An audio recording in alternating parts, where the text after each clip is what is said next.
Sampling is important when you're conducting an experiment to make sure that the sample, the group of people that you're collecting data from, is representative of the construct that you're measuring. Because if you don't do that, then the knowledge that you learn isn't generalizable out to other situations. There's certain hurdles or thresholds that you have to meet in order for something to be statistically significant.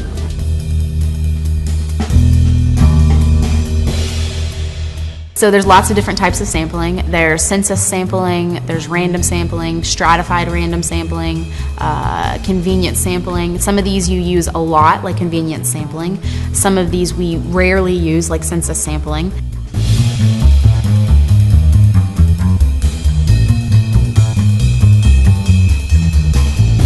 An example of census sampling is like the U.S. Census. That's a really good example, where you're collecting information from everyone that exists within that population.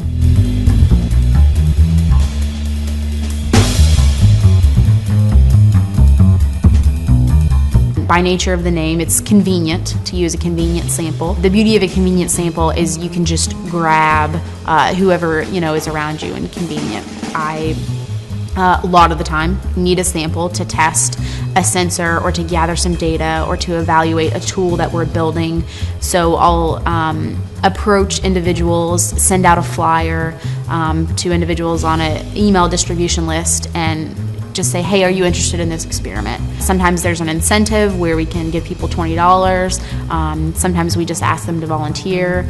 But the beauty of a convenient sample is you can just grab whoever is around you and convenient. Drawbacks of a convenient sample is you really are just using who's around you. So there's danger that the sample that you're grabbing is not representative of who might use the tool or the interface in the end. Really have to think about what kind of sampling you're doing with respect to what you're trying to get out of the experiment that you're doing.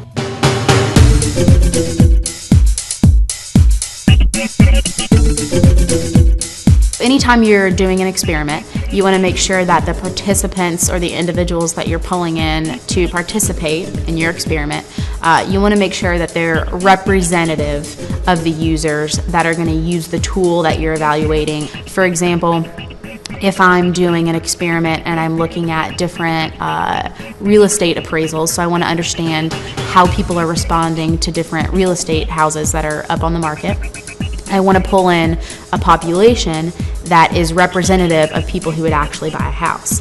So I'm pulling in a sample of people that are maybe in their 30s, 40s. They have previous experience buying a house, and I want to sample from those group of people. I don't want to get 16-year-olds that really don't have a lot of experience with buying a house.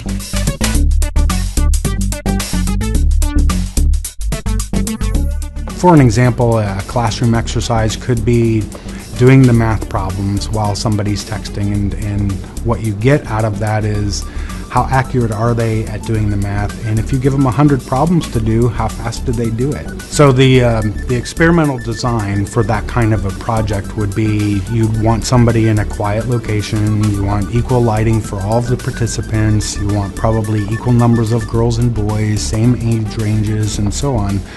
And let's say you do each trial for a minute. How many math problems can they get done in 1 minute block of time? You want everybody to experience every level of every factor.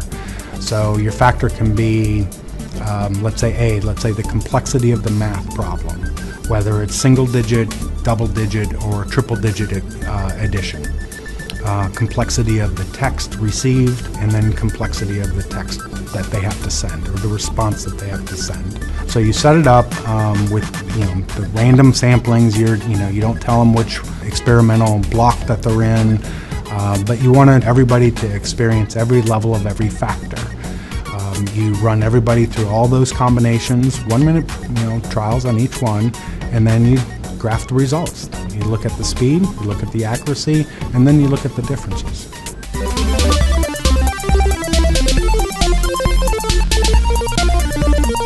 When you think about the way that anything is basically designed, it goes through a research, development, and testing process. So I'm doing research to understand what I should build, how I should build it, that it fits specific user needs. It's not just the statistics, and it's not just the engineering of building it.